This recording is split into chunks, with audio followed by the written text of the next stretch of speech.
Hello everyone, welcome to Gate Academy Plus. This is Ranjan and you are watching the series on Basic Electrical Engineering Module number 5 DC Machines. और आज के इस video में हम बात करने वाले हैं एक बहुत ही इंपॉर्टेंट टॉपिक के बारे में, that is the EMF equation of DC machine. तो आज का जो हमारा टॉपिक होने वाला है, ले आते हैं उसको बोर्ड पे जल्दी से. EMF equation of DC machine, specially जो जिसकी हम बात करने वाले हैं यहाँ पे, that will B internal circuit form. देखो EMF इक्वेशन सीधे सीधे मैं टॉपिक पे लेके आ रहा हूँ. EMF इक्वेशन की अगर मैं बात कर रहा हूँ तो एक DC मशीन के अंदर EMF इक्वेशन दो अलग अलग तरीकों से डिराइव की जा सकती है. The very first method is based upon its construction point. उसकी कंस्ट्रक्शन किस टाइप से हुई है, उसको कैसे मैन्युफैक्चर किया गया, कैसे बनाया गया, कितने स्लॉट्स, कितने पैरेलल पाथ्स, ये सारी चीज़ों के ऊपर डिपेंड करते हैं. ये सारे बहुत सारे फैक्टर्स होते हैं जिनके ऊपर डिपेंड करता है कि एक DC मशीन के अंदर की इंटरनल सर्किट के हिसाब से EMF कितनी बन सकती है. ठीक है, तो आज के इस वीडियो में हम उसी के बारे में बात करेंगे. और इसके बारे में बात करने से पहले अगर आपने मेरा प्रीवियस वीडियो नहीं देखा हुआ है बेसिक इलेक्ट्रिकल का, इस खास तौर पे DC मशीन का प्रीवियस वीडियो अगर आपने नहीं देखा हुआ है तो जल्दी से जाके उसको देख के आओ, जहां पे कि हम लोगों ने प्रीवियस वीडियो में बात किया हुआ है इस टॉपिक के बारे में. कंस्ट्रक्शन और वर्किंग के हिसाब से मैंने आपको बताया हुआ है कि एक DC मोटर और DC जनरेटर कंस्ट्रक्शन वाइज बिल्कुल सेम कैरेक्टरिस्टिक रखते हैं, बिल्कुल सेम के सेम टू सेम. मतलब मैं अगर बोलना चाहिए कि मेजरली सारे ही पार्ट्स जो हैं वो ऑलमोस्ट सेम होते हैं in case of DC motor and a DC generator. तो it is very simple to understand that you can use a DC motor as a DC generator और वाइस वर्सा. उल्टा भी आप इसका कर सकते हो. ठीक है, DC जनरेटर को आप इनपुट सप्लाई देना शुरू करोगे तो that will start working as a DC motor. So both the things are possible. तो EMF इक्वेशन के टर्म्स में अगर हम बात करें तो मेजरली क्या क्या फैक्टर्स होते हैं जिसके हिसाब से EMF बनती है. और तुरंत आपको मैं याद दिला दूं कि अगर Faraday's law of electromagnetic induction का प्रिंसिपल आपने नहीं देखा हुआ है, एक डेडिकेटेड वीडियो है हमारा जो उसी पर्टिकुलर टॉपिक पर डील करता है, तो जल्दी से उसको देख के आओ, समझ में आएगा अभी जो मैं बोलने आ रहा हूं. तो चलो इसके बारे में बात करते हैं जरा जल्दी से. बोर्ड पे लेके आते हैं मशीन का रोटर सेक्शन. ठीक है, और इसके बारे में अभी बात करेंगे, EMF का इक्वेशन फ्रेम करेंगे. लेकिन Faraday's law of electromagnetic induction की मैं बात कर रहा था अभी, और वो क्यों मैंने उसकी बात की वो एक बार बता देता हूं आपको. Faraday's law of electromagnetic induction में आप लोगों ने दो चीजें सुनी है, दो चीजें पढ़ी. ठीक, क्या क्या दो चीजें पढ़ी आपने वहां पे? देखो, सबसे फर्स्ट थिंग जो आपने नोटिस किया, पहले लिख देते हैं, Faraday's law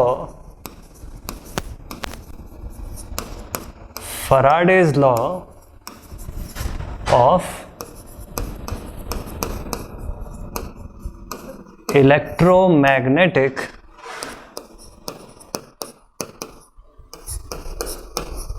induction.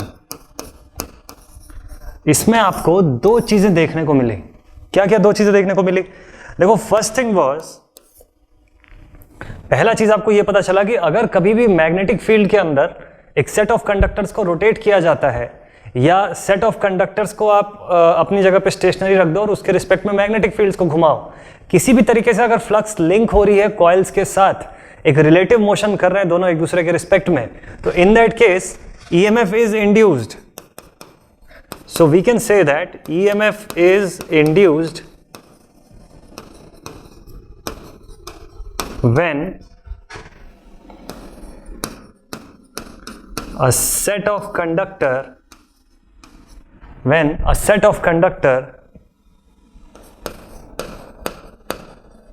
forms a relative motion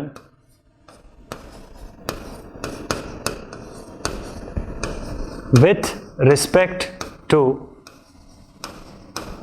a magnetic field. ठीक है, पहला चीज जो हम लोगों ने सीखा फैराडेज लॉ से वो यही था कि मैग्नेटिक फील्ड और सेट ऑफ कंडक्टर्स के बीच अगर रिलेटिव मोशन होता है तो EMF इंड्यूस होगी. कहां इंड्यूस होगी? सेट ऑफ कंडक्टर्स के अंदर.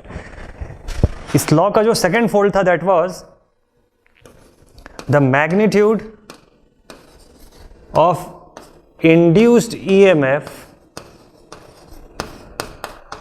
The magnitude of induced EMF will be equal to the amount of flux linked with coil. कितना EMF इंड्यूस होगा? उतना ही जितना फ्लक्स लिंक हुआ होगा उस कॉइल के साथ. ये सेकंड रिलेशन को बताता है, ठीक है। तो अभी जो ईएमएफ का एक डेरिवेशन हम लोग यहाँ पे करने वाले हैं, एक शॉर्ट सा एक एक्सप्लेनेशन जैसा देखेंगे हम लोग इस वीडियो में। तो वो जो हम देखने वाले हैं इसकी कंस्ट्रक्शन के पॉइंट ऑफ व्यू से हम लोगों ने समझा हुआ है, बनाया हुआ है, ठीक है। तो इसके कंस्ट्रक्शन के हिसाब से जैसा मैंने आपको बताया, डीसी मोटर और जनरेटर दोनों की कंस्ट्रक्शन बिल्कुल सेम रहती है। तो आप ये समझ सकते हो कि जो ईएमएफ इक्वेशन मैं यहाँ पे लिखने वाला हूँ that will be applicable on both, be it a DC generator और be it a DC motor.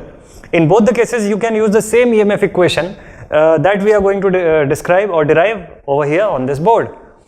तो ये बहुत ज़्यादा इंपॉर्टेंट है कि आपको कंस्ट्रक्शन वाइज इसके एक एक पार्ट्स का नाम पता होना चाहिए, जिसके लिए मैंने आपको बोला कि कंस्ट्रक्शन का वीडियो देखना बहुत ज़्यादा ज़रूरी है आप लोगों के लिए, ठीक है। तो ये दो लॉज आपके माइंड में बिल्कुल बेसिक होने चाहिए और इसी के बेसिस पे EMF डिराइव होने वाला है। तो अगर इसको अभी मैं हटा देता हूँ और मैं क्विकली आपको लेके चलता हूँ बोर्ड पे, यहाँ जरा डिस्कस कर लेते हैं हम लोग कि मैं अगर EMF की बात करूं तो EMF induced EMF should be equal to the rate of change of flux with respect to time। इसी फैक्टर के ऊपर बेस करना चाहिए। जो इंड्यूस्ड EMF होगी that should be equal to somewhere the rate of change of flux, जो coil के साथ लिंक हो रही है, उस लिंक होती हुई फ्लक्स का जो चेंज हो रहा है, जो बदलाव आ रहा है उसके अंदर, that with respect to time, time के साथ जो rate of change of flux हो रहा है उसके फॉर्म में आप EMF को डिस्क्राइब कर सकते हो, ठीक है। तो चलो एक बार इसको भी क्लियर कर लेते हैं और फिर आगे देखते हैं क्या होना चाहिए सिस्टम के अंदर। तो चलो अब यहां से जरा लिख लेते हैं, शुरू करते हैं अपना derivation part. Let us assume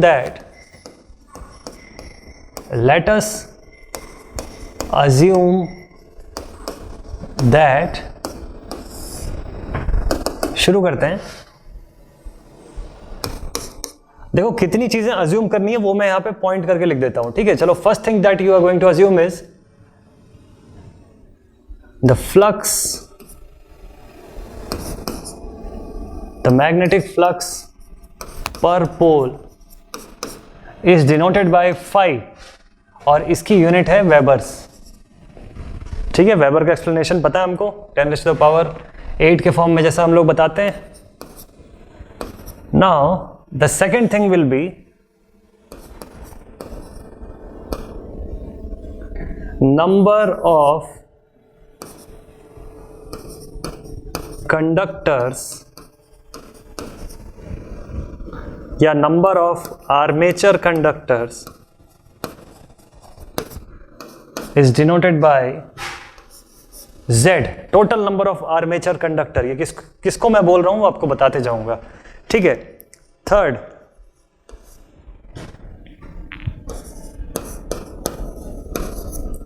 speed भी नहीं बोलना चाहिए, इनफैक्ट इसको बोल देते हैं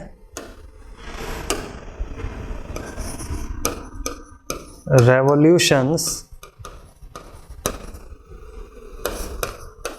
पर minute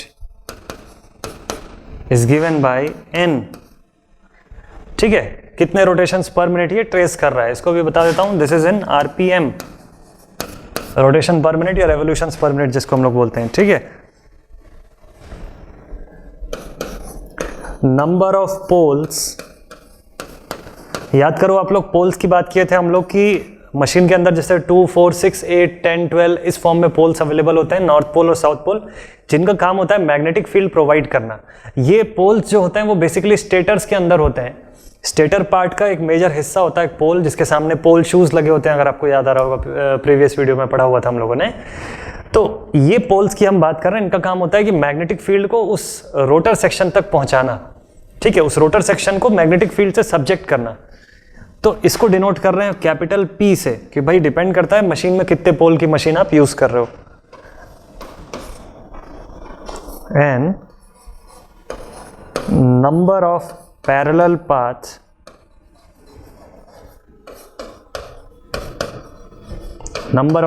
paths is denoted bye A, ठीक। टाइप ऑफ वाइंडिंग के हिसाब से मैं बात कर लूं,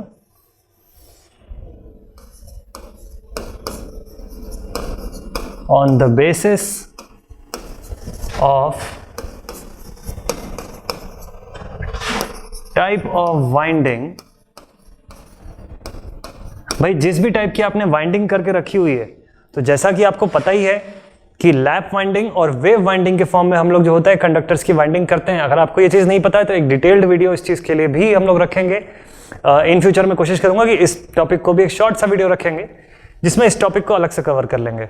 मज़ा आएगा आपको, विद उसके सारे एप्लीकेशंस के साथ हम बात करेंगे उसके बारे में।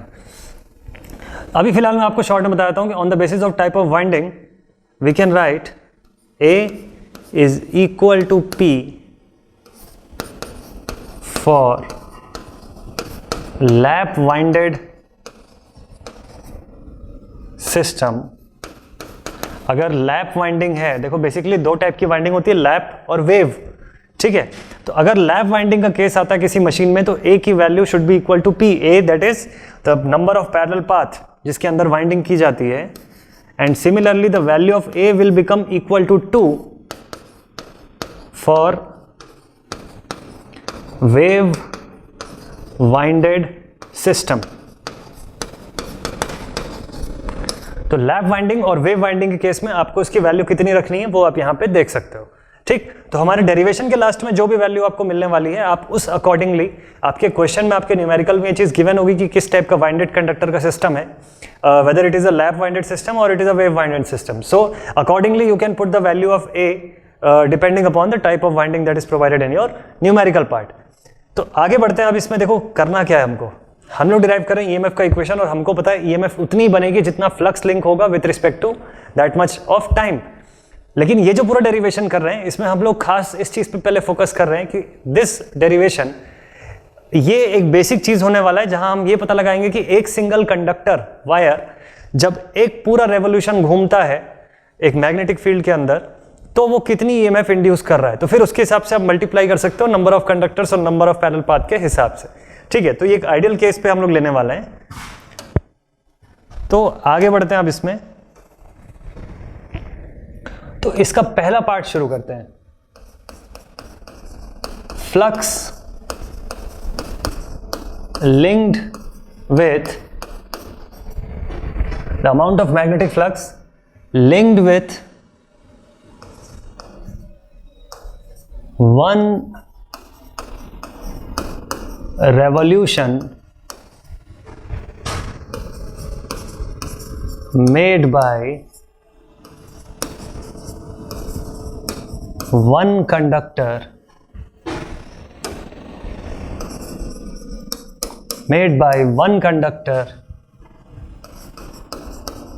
present in one parallel path।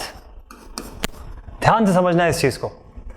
एक पैरेलल पाथ में प्रेजेंट बहुत सारे कंडक्टर्स प्रेजेंट होंगे, उसमें से एक कंडक्टर जब एक चक्कर एक 360 डिग्री का रोटेशन पूरा करता है तो कितनी फ्लक्स लिंक होती है उससे, ये हम लोग यहां पे लिखना चाह रहे हैं, ठीक।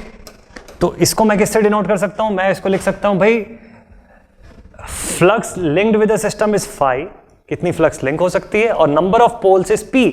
तो जो टोटल फ्लक्स लिंक होगी जब वो पूरा एक चक्कर अपना कंप्लीट करेगा तो that should be equal to P phi, P into phi.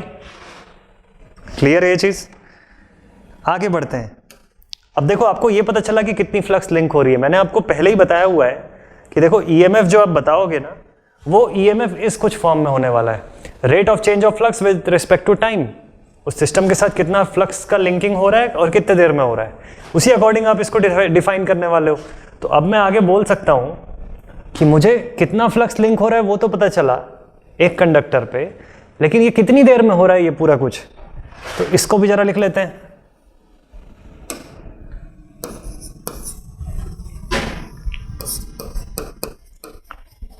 Time taken by one conductor for one revolution। एक कंडक्टर को एक रेवोल्यूशन पूरी करने में कितना समय लग रहा है। सपोज इसको T से डिनोट कर दिया तो इसकी वैल्यू मैं कैसे शो करूंगा, टाइम टेकन। देखो हमारे पास जो है इसकी रेवोल्यूशन पर मिनट गिवन है 60 और मैं इसको ऐसा लिख सकता हूं जो टाइम टेकन है दैट कैन बी गिवन है 60/n के फॉर्म में लिख सकता हूं। तो देखो मेरे पास जो रेवोल्यूशन पर मिनट है that is denoted bye n, RPM जो है मेरे पास n गिवन है, और 60 क्योंकि मेरा वो आरपीएम था, पर मिनट के फॉर्म में था, मुझे सेकंड्स के फॉर्म में यहाँ पे शो करना है, that is the standard unit of time. तो मैं उस हिसाब से इसको 60/n के फॉर्म में लिख सकता हूं कि इतना टाइम लग रहा है, this should be the value of small t। इसको आप चाहो तो आप ऐसा स्मॉल t से भी डिनोट कर सकते हो, बट अभी फिलहाल इसकी जरूरत नहीं है अगर आप बेसिक कंसेप्ट जानते हो तो। ठीक, तो अब थर्ड पार्ट में चलते हैं इसके। So now it's point C will be, देखो ऐसा पॉइंट वाइज लिखने की जरूरत नहीं है, मैं सिर्फ इसलिए बता रहा हूं कि आपको एक सीक्वेंस पता रहे कि हम लोग जो डेरिवेशन कर रहे हैं वो किस ऑर्डर में चलना चाहिए। ठीक है, कंटिन्यू करते हैं। सो नाउ अब आपको पता चल गया कितनी फ्लक्स लिंक हो रही है और कितनी देर में हो रही है, तो मैं बोल सकता हूं कि now the EMF induced in one conductor in one revolution. अब एक कंडक्टर एक पूरा 360 डिग्री का जब रेवोल्यूशन घूमता है तो उसमें इंड्यूस होने वाली ईएमएफ को आप क्या बोलोगे, कितनी ईएमएफ बोलोगे? That EMF should be equal to, भाई देखो flux linked with respect to time, तो आप बोलोगे P∅/60/n, या आप इसको बोल सकते हो P∅n/60, ऐसा डिनोट कर सकते हो। ये क्या चीज है? ये ईएमएफ है, देखो amount of flux linked with respect to time हम लोग शो कर रहे हैं। ये वो ईएमएफ है जो एक कंडक्टर के एक रेवोल्यूशन का कंप्लीट करने पे इंड्यूस होती है उसके अंदर। तो अब मुझको ये जानना है कि नंबर ऑफ पैरेलल पाथ के हिसाब से एक पूरे के पूरे पैरेलल पाथ में अवेलेबल सारे कंडक्टर जब एक रोटेशन कंप्लीट करेंगे तो उस स्लॉट के अंदर, उस पैरेलल पाथ के अंदर कितनी ईएमएफ इंड्यूस होगी। जिसको भी ध्यान में नहीं है उसको मैं बता दूं कि जब मैं यहाँ पे पैरेलल पाथ की बात कर रहा हूं तो बेसिकली मैं इनकी बात कर रहा हूं। ये सारे सेगमेंट्स जो है ना, ये देखो ये वायर जो है जहाँ पे वाइंडेड है, इन सब सेक्शंस के अंदर वाइंडिंग करके रखी हुई है, ये सब these are all the parallel paths. ये सब पैरेलल पाथ्स हैं यहाँ के, ये सिस्टम के पैरेलल पाथ्स हैं जिसके अंदर आप वाइंडिंग करते हो। आप ऐसी चारों तरफ वाइंडिंग नहीं कर देते हो, रोटर सेक्शन में स्लॉट बने होते हैं। कंस्ट्रक्शन वीडियो में आप देखोगे तो आपको दिख जाएगा, मैंने बताया हुआ है वहाँ पे स्पेसिफिकली, और उन स्लॉट्स के अंदर ही वायर्स होती हैं, वाइंडिंग्स होती हैं। तो मैं अब बात कर रहा हूँ कि अब एक पर्टिकुलर स्लॉट में अवेलेबल जितने भी कंडक्टर्स हैं जब वो एक साथ मिलकर रोटेट करते हैं, in that case how much EMF is going to induce in those conductors. इससे पहले मैं आपको एक छोटे से एग्जाम्पल से बता दूं कि देखो हमको पता है कि Z is the total number of conductors, जो टोटल सब कुछ मिला के हमारे पास कंडक्टर्स हैं। चलो let it be, let us suppose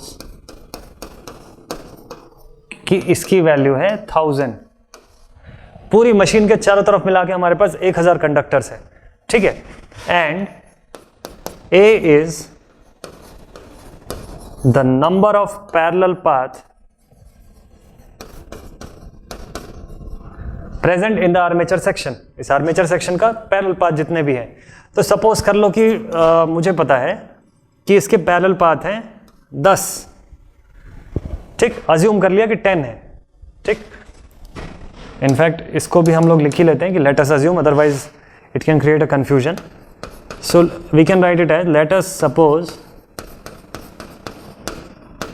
कि it is 10। 10 पैरेलल पाथ में 1000 कंडक्टर को यूनिफॉर्मली डिस्ट्रीब्यूट कर दिया गया है। तो बताओ एक पैरेलल पाथ में कितने कंडक्टर होंगे? Therefore in one parallel path, अगर यूनिफॉर्मली डिस्ट्रीब्यूटेड है तो एक पैरेलल पाथ में number of conductors will be equal to, आप इसको 1000/10 करके बता सकते हो कि ऐसे 100 कंडक्टर्स एक पाथ में होंगे।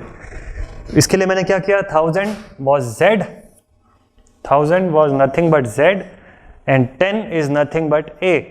तो Z/A किया तो मुझे पता चल गया एक पैरेलल पाथ में कितने नंबर ऑफ कंडक्टर्स हैं, और यही काम यहाँ पे करने की जरूरत है, ठीक है। तो क्या करेंगे अब हम लोग, अब इसी में आगे कंटिन्यू करते हैं। लास्ट एक पॉइंट बना लेते हैं, पॉइंट D कर लेते हैं, चलो इसको Now the EMF induced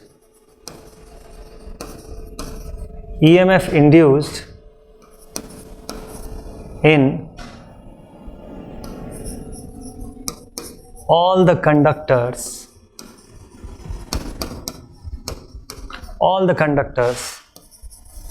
of one parallel path in one revolution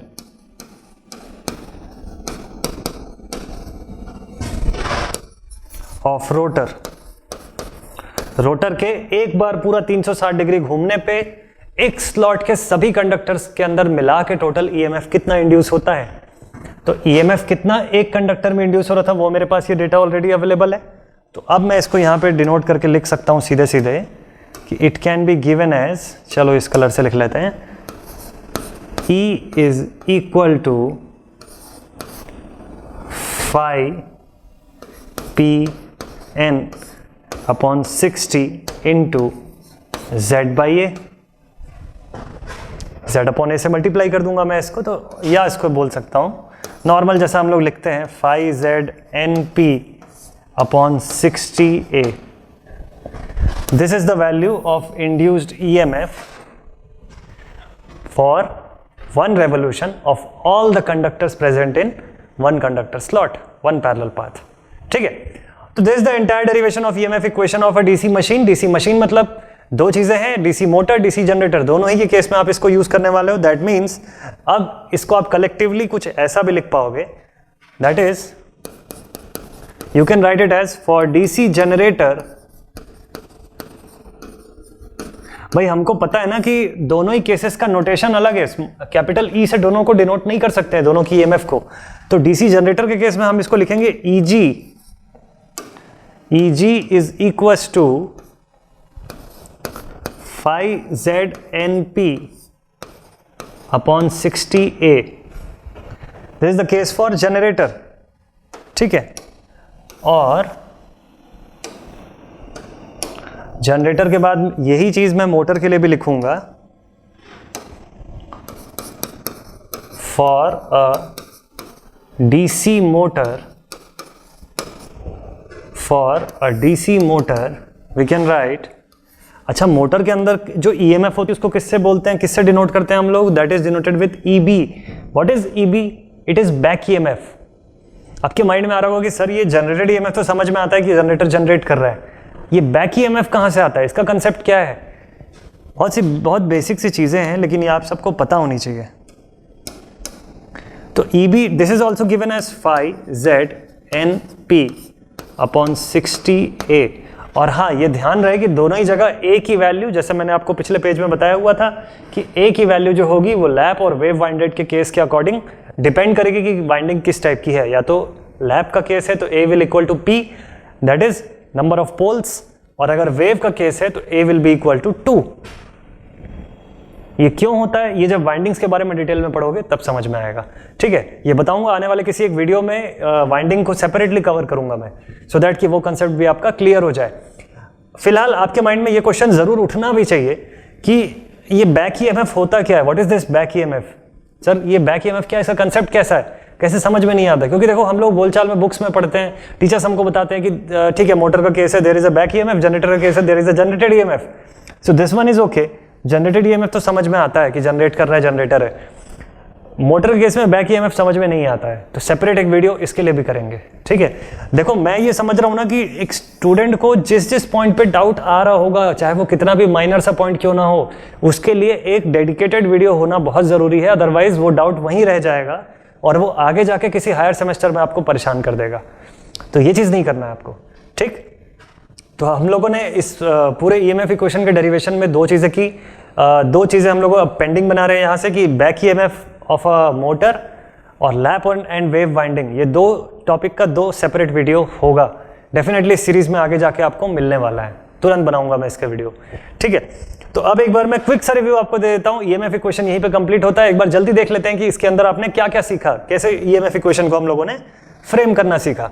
तो अब इन कंटेंट्स को मैं हटा देता हूँ और लेके चलता हूँ आपको सीधे सीधे ईएमएफ इक्वेशन के पार्ट्स के अंदर। तो सबसे पहले हम लोगों ने क्या देखा, ईएमएफ इक्वेशन के लिए the flux cut by one conductor in one revolution, एक कंडक्टर के एक रेवोल्यूशन पे कट होने वाला फ्लक्स P5।